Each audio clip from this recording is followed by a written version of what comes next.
several components of American churches startled Davies. The first surprise occurred when Davies looked down at the floors of the sanctuaries he visited. As he approached First Presbyterian Church in New Orleans, Davies marveled at its architecture.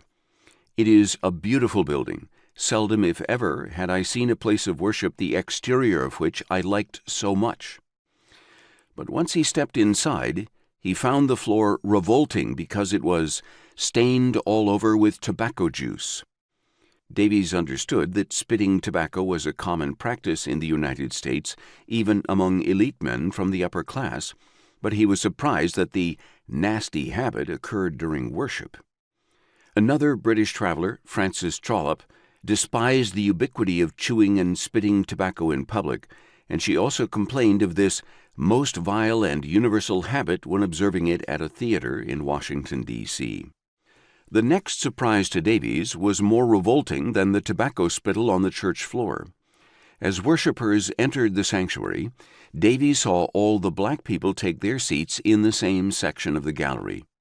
He watched for several minutes until, ultimately, there were from 40 to 50 of the sable race in that part of the gallery, and recounted, "Not one white was to be seen among the blacks, nor one black among the whites." There, then, was the Negro pew. It was the first time even my West Indian eyes ever beheld a distinction of color maintained in the house of God.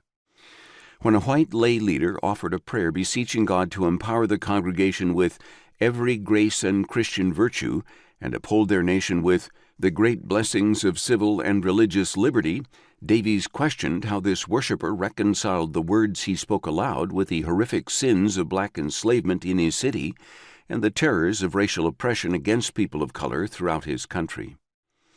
Davies visited a Baptist church in New Orleans the following Sunday and conversed with its pastor after worship. Davies explained how some English Baptist missionaries had advocated for abolition in the Caribbean and Guyana.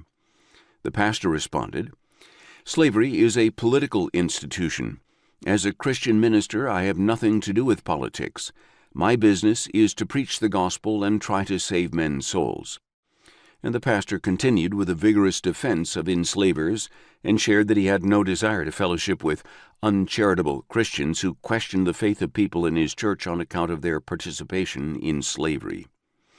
Davies's frustration with the pastor intensified, especially as the day prior he had witnessed a slave auction in which a multiracial woman named Elizabeth, about 18 years of age, evidently the daughter of a white man, was sold for $810, and he left the conversation with a better understanding of why some abolitionists called American churches the bulwark of slavery.